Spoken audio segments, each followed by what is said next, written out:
The morning sun cast long shadows across the military training compound as Sergeant Maya completed her final inspection of the obstacle course.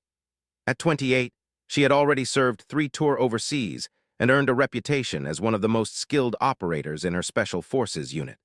Her teammates often joked that she could navigate a minefield blindfolded and still come out ahead of anyone else. Maya's journey to Special Forces hadn't been typical. Growing up in a small Texas town, she was the daughter of a single mother who worked double shifts at the local diner to keep food on the table. From an early age, Maya learned that if she wanted something, she had to fight for it. This fighting spirit served her well when she decided to join the military at 18, much to her mother's concern. The training had been brutal. Special Forces selection pushed candidates to their absolute limits, testing not just physical strength but mental resilience. Many of her fellow candidates were men who had trained their entire lives for this moment. Maya had to prove herself every single day, showing that her 5'6" frame could carry the same weight, run the same distances, and think just as strategically as her larger counterparts. Her specialty was reconnaissance and urban warfare. She had an uncanny ability to read situations and adapt quickly to changing circumstances. During her deployments, Maya had successfully completed over 40 high-risk missions, often operating behind enemy lines for days at a time. Her commanding officers frequently noted her exceptional situational awareness and her ability to remain calm under extreme pressure. That particular morning, Maya was preparing for what should have been a routine training exercise. The unit was practicing building clearance techniques with live ammunition in a mock urban environment. These exercises were designed to keep their skills sharp between deployments and to train newer members of the team. As she strapped on her tactical vest and checked her equipment one final time, Maya noticed something felt different. Maybe it was the way the new recruit, Private Johnson, seemed more nervous than usual, or perhaps it was the unusual silence from her team leader, Captain Williams, who was typically full of pre-mission banter. Something in the air felt charged, like the moments before a thunderstorm. The training facility was a sophisticated setup designed to replicate real-world combat scenarios. Multi-story buildings, narrow alleyways, and various obstacles created an environment where soldiers could practice urban combat techniques safely. The buildings were constructed with reinforced materials to withstand the impact of training ammunition, and sophisticated monitoring systems tracked every movement during exercises. Maya's team was divided into 2 groups for the exercise. Her squad would be clearing the main building, while another team provided overwatch from adjacent structures. The objective was straightforward: locate and neutralize simulated hostiles while avoiding civilian targets represented by cardboard cutouts scattered throughout the building. As they approached the target building, Maya took point position, her rifle ready and senses heightened. Behind her, 3 other team members followed in formation, each covering different angles and potential threat vectors. They had performed similar exercises hundreds of times, but Maya never allowed herself to become complacent. In her experience, the moment you stopped treating training like real combat was the moment mistakes happened. The first floor cleared without incident. Maya's team moved with practiced precision, communicating through hand signals and whispered commands. They had worked together for over 2 years, and their coordination was nearly telepathic. Each member knew instinctively where the others would be and what their next move would be. On the second floor, things began to feel wrong. Maya noticed that some of the civilian targets had been moved from their usual positions, creating blind spots that hadn't existed in previous exercises. She signaled for her team to slow down and reassess their approach. Years of combat experience had taught her to trust her instincts, even when she couldn't immediately identify the source of her concern. As they approached the stairwell leading to the 3rd floor, Maya heard a sound that made her blood run cold. It was the distinct mechanical click of a device being armed, but it wasn't coming from any of her team members. In that split second, her mind raced through possibilities. This was supposed to be a training exercise with simulated threats, but something was terribly wrong. The explosion happened so fast that Maya's training took over before her conscious mind could process what was occurring. Years of muscle memory and countless hours of drill kicked in as she threw herself backward, trying to shield her teammates from whatever was coming. The blast was enormous, far beyond anything that should have been part of a training exercise. The force of the explosion sent debris flying in all directions. Maya felt herself being lifted off the ground and thrown against the concrete wall with tremendous force. The last thing she remembered clearly was the sickening sound of her legs making contact with a steel support beam that had been twisted and exposed by the blast. When she regained consciousness, the first thing she noticed was the taste of blood in her mouth and the acrid smell of smoke and concrete dust. Her ears were ringing so loudly that she could barely make out the sounds of her teammates calling her name. As her vision cleared, she tried to move and immediately realized something was catastrophically wrong. The pain in her legs was unlike anything she had ever experienced, even after being wounded in combat overseas.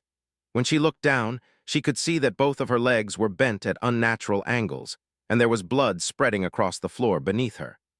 The steel beam that had saved her life by breaking her fall had also shattered both of her legs in multiple places. Through the haze of pain and confusion, Maya could hear Captain Williams shouting orders over the radio, calling for immediate medical evacuation. The other members of her team were moving around her, applying pressure to wounds and trying to keep her conscious while they waited for help to arrive. As the medics worked frantically to stabilize her condition, Maya's mind began to process what had happened. This wasn't supposed to be possible during a training exercise. The explosive devices used in training were designed to create noise and smoke effects, not cause this level of destruction. Someone had either made a terrible mistake or something far more sinister had occurred. The helicopter ride to the military hospital was a blur of pain, medication, and concerned voices. Maya drifted in and out of consciousness, but one thought remained crystal clear in her mind. She was not going to let this end her career. Special Forces had taught her that the only truly insurmountable obstacle was the one you refuse to attempt to overcome. At the hospital, the orthopedic surgeon delivered the news that Maya had been dreading but somehow expecting. Both of her legs had suffered what he called catastrophic compound fractures. The bones were broken in multiple places, and there was significant damage to the surrounding muscles and connective tissue. The initial prognosis was grim. Even with multiple surgeries and months of rehabilitation, she would likely never walk normally again, let alone return to active duty. Maya listened to the doctor's explanation with the same calm focus she had applied to countless mission briefings. She asked detailed questions about the surgical procedures, the expected timeline for recovery, and the realistic possibilities for regaining function in her legs. The medical team was impressed by her composure, not realizing that this was simply how she processed challenging tactical situations. During the first surgery, which lasted over 8 hours, surgeons worked to repair the most severe damage to her right leg. They inserted metal rods and plates to hold the bone fragments in place and cleaned out debris from the blast. The left leg would require a separate procedure once she had recovered enough to withstand another lengthy operation. As Maya lay in the recovery room, heavily sedated but conscious enough to think clearly, she began planning her comeback. She had faced impossible odds before and found ways to succeed. This would be no different. The doctors saw broken bones and damaged tissue, but Maya saw a new kind of challenge that would require a different set of tactics.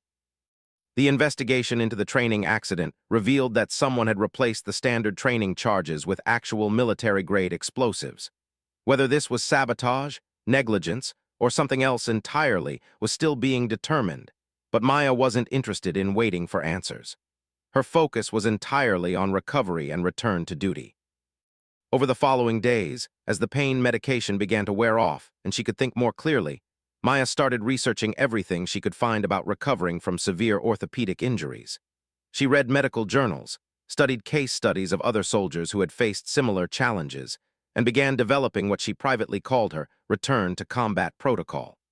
3 weeks after the accident, Maya began what would become the most challenging mission of her military career. The second surgery on her left leg had been completed, and both legs were now held together by an impressive array of titanium hardware.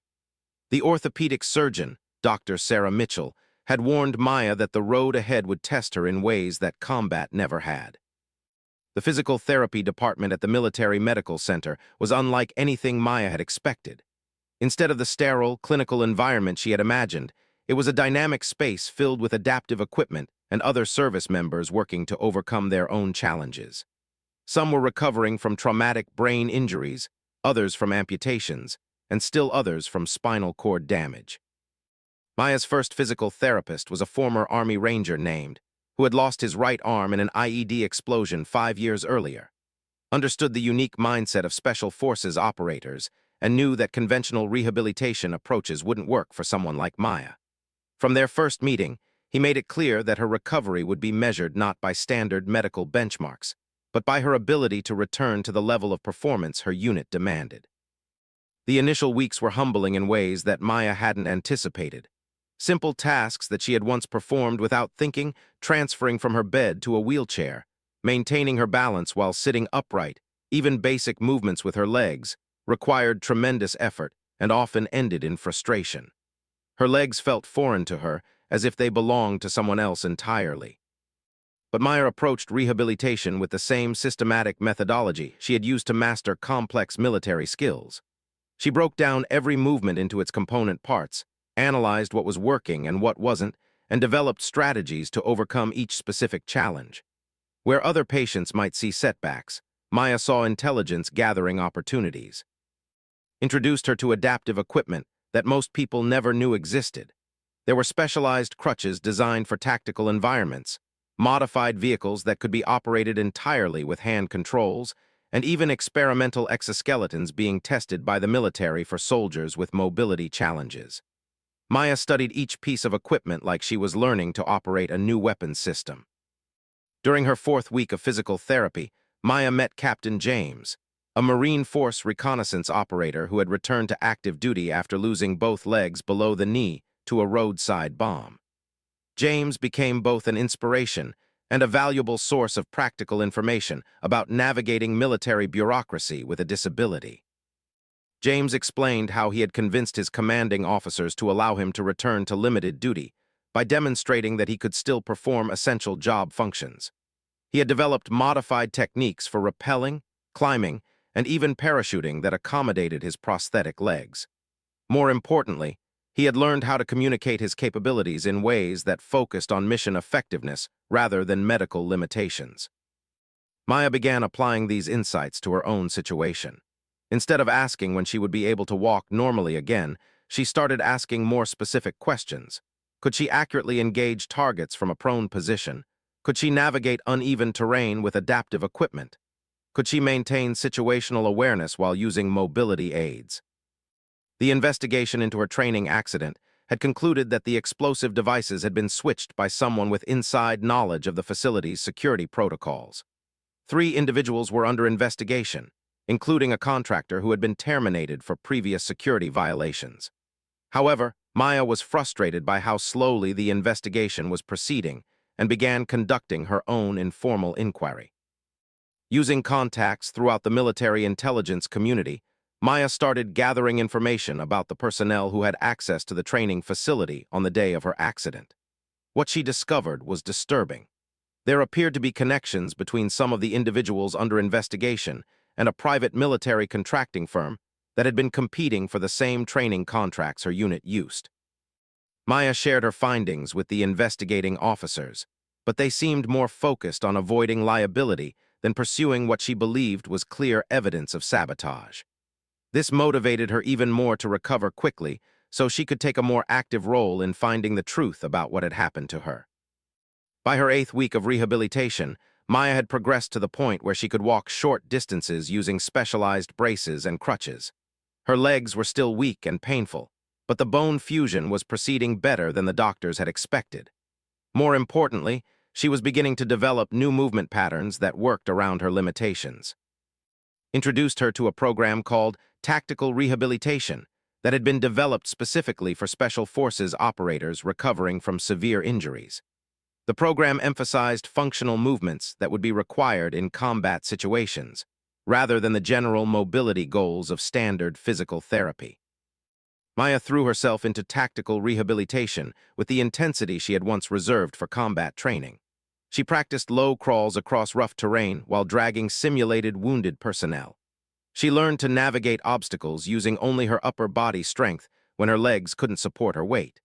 She developed techniques for accurately firing weapons from positions that accommodated her mobility limitations. The program also included psychological components designed to help operators maintain their tactical mindset despite physical changes. Maya worked with a sports psychologist who specialized in helping elite athletes return to competition after career-threatening injuries. These sessions helped her understand that her identity as a Special Forces operator didn't depend solely on her physical capabilities. During her third month of recovery, Maya received unexpected news.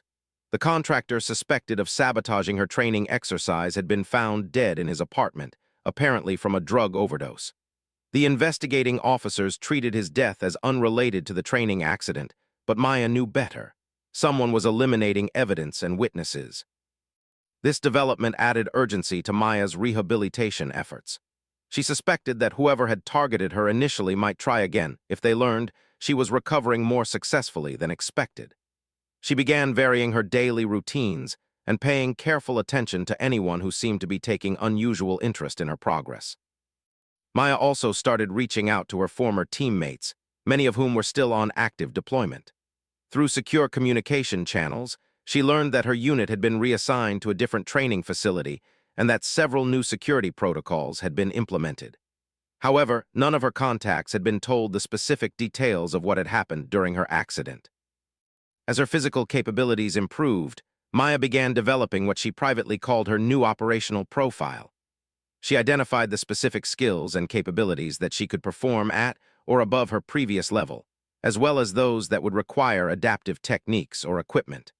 Her goal was to create a comprehensive assessment that would demonstrate her continued value to her unit. Maya's breakthrough moment came during her 15th week of rehabilitation. She was participating in a tactical exercise that required her to clear a simulated building while using adaptive equipment. The scenario was designed to test whether she could maintain situational awareness and make split-second decisions while dealing with mobility challenges. The exercise went better than anyone had expected. Maya's modified movement techniques actually provided some tactical advantages. She was quieter than traditional movement methods, and her lower profile made her a more difficult target. Her shooting accuracy remained excellent, and her decision-making under stress was as sharp as ever. And the other rehabilitation staff were impressed, but Maya knew the real test would come when she attempted to convince her commanding officers to allow her to return to active duty. The military medical establishment had strong protocols designed to protect service members from returning to duty before they were fully ready. But these same protocols could also prevent capable individuals from continuing to serve. Maya began preparing a comprehensive presentation that would demonstrate her current capabilities and address potential concerns about her fitness for duty. She documented her performance in various tactical scenarios, gathered supporting statements from medical professionals, and researched precedents for other Special Forces operators who had returned to duty after severe injuries.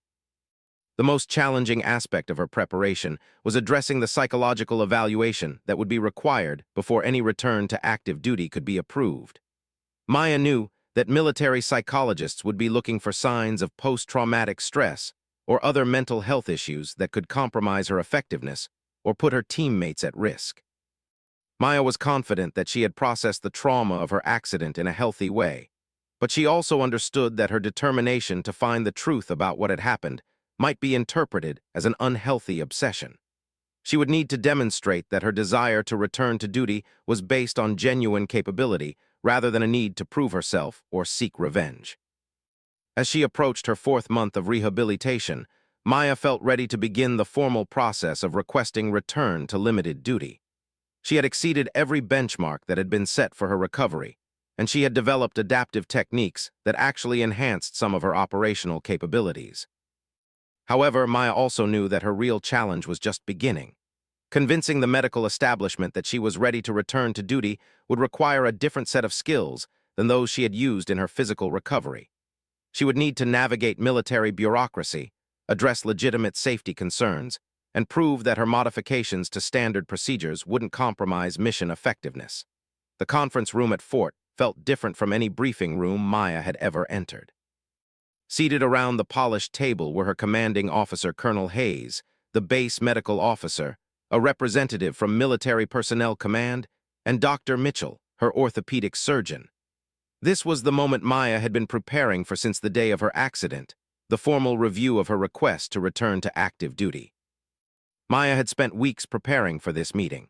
She understood that these officers weren't just evaluating her current capabilities, but also considering the precedent her case might set for other injured service members.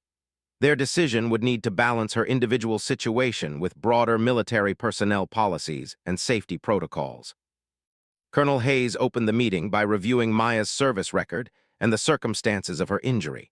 Her tone was professional but warm. Maya had served under Hayes for 2 years and knew that the colonel respected her abilities. However, Maya also recognized that personal feelings couldn't override legitimate safety and policy concerns. Dr. Mitchell presented the medical evaluation first. She explained that Maya's bone fusion had proceeded better than initially expected, and that her current mobility was significantly better than the worst-case scenarios they had planned for. However, she also noted that Maya would always have some limitations compared to her pre-injury capabilities, particularly in terms of endurance and certain types of dynamic movement. The questioning began with basic operational requirements. Could Maya carry standard equipment loads over extended distances? Could she keep up with her unit during rapid movement scenarios? How would her modified movement techniques affect team coordination during complex operations? Maya had anticipated these questions and had data to support her responses. She had tested herself against specific benchmarks and could demonstrate that while her techniques were different from standard procedures, they didn't compromise effectiveness. In some cases, her adaptive methods actually provided tactical advantages. The conversation became more challenging when they discussed deployment scenarios. The personnel representative raised concerns about Maya's ability to perform in austere environments where medical support might not be readily available. What would happen if her adaptive equipment failed during a critical mission? How would her limitations affect the unit's ability to accept certain types of assignments? Maya acknowledged these concerns, but argued that every operator had potential points of failure that units planned around. She pointed out that her modified capabilities were actually more predictable and manageable than many other variables that affected mission planning. Her limitations were known quantities that could be factored into operational decisions. The breakthrough moment came when Colonel Hayes asked Maya to explain how her experience might actually enhance her value to the unit. This was the question Maya had hoped for, because it allowed her to present the most compelling aspect of her case. Maya explained that her recovery process had given her insights into adaptive techniques and equipment that could benefit other operators facing temporary or permanent challenges. She had developed new training methods that could help the entire unit become more versatile and resilient. Her experience with modified techniques could be valuable in situations where standard approaches weren't feasible. More importantly, Maya had used her rehabilitation time to deepen her expertise in tactical analysis and mission planning. She had completed advanced courses in intelligence analysis and had been consulting informally on mission planning for units deploying to complex environments. Her operational knowledge had actually increased during her recovery period. The medical officer asked about Maya's psychological readiness to return to combat. This was perhaps the most crucial aspect of the evaluation, because mental health issues could compromise not just Maya's safety, but the safety of her entire unit. Maya was prepared for this question.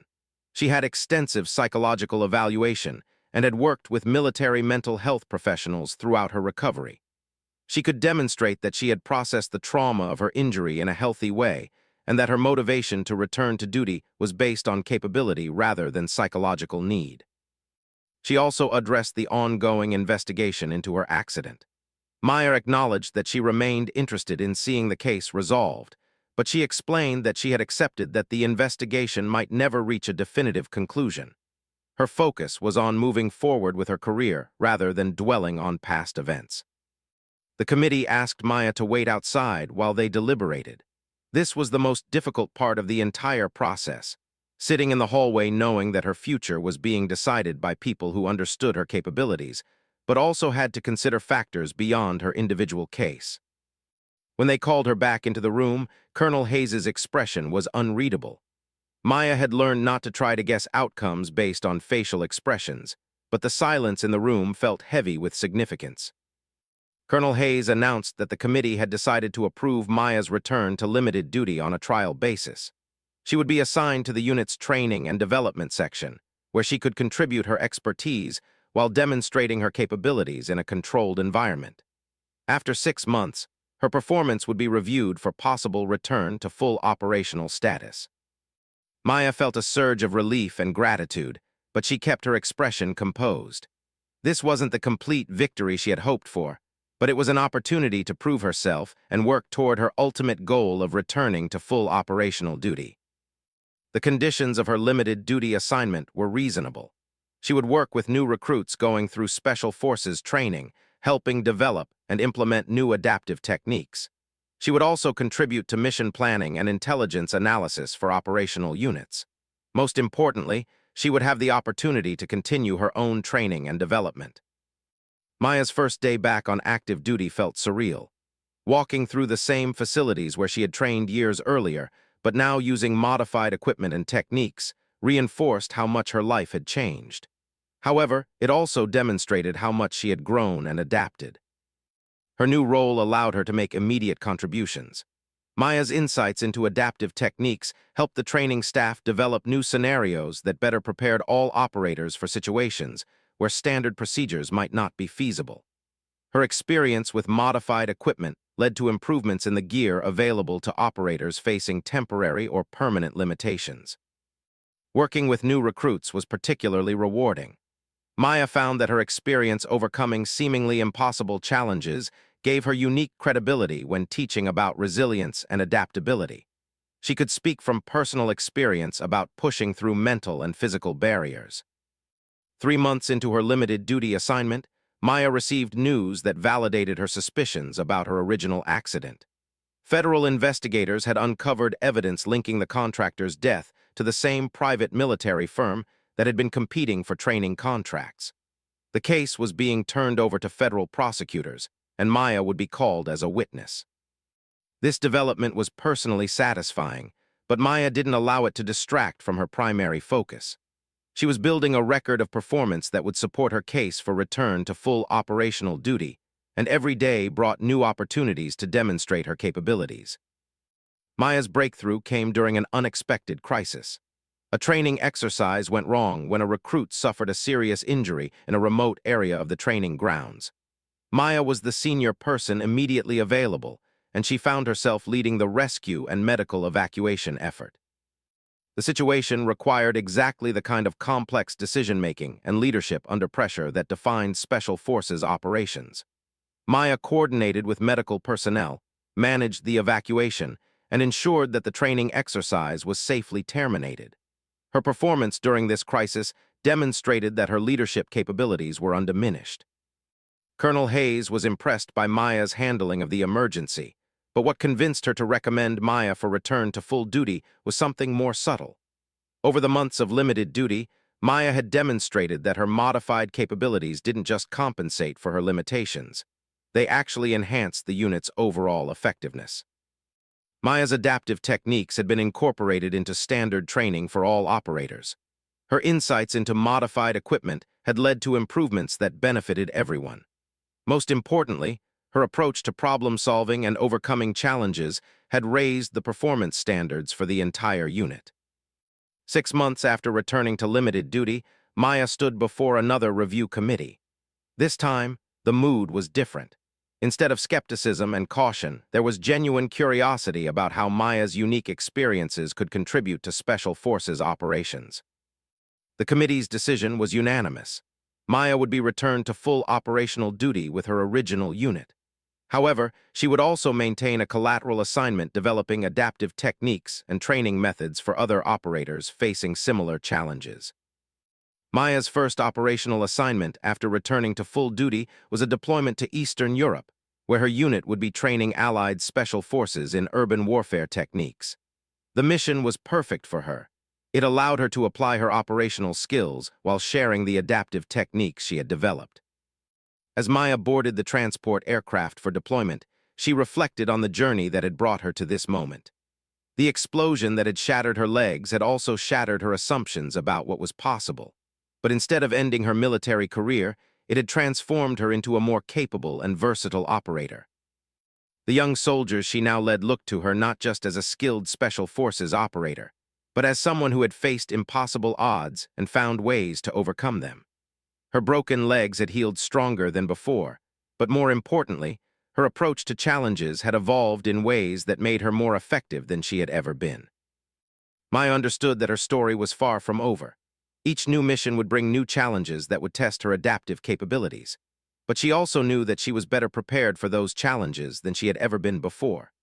Her journey from the hospital bed to operational deployment had taught her that the greatest limitations often existed only in the mind, and that true strength came not from never falling down, but from learning how to get back up stronger than before. The aircraft lifted off into the night sky, carrying Maya toward her next mission. In the cargo hold, secured alongside standard military equipment, were the adaptive tools and techniques that represented her greatest contribution to Special Forces operations. Her broken legs had become the foundation for innovations that would help other operators overcome their own challenges and achieve what others thought impossible.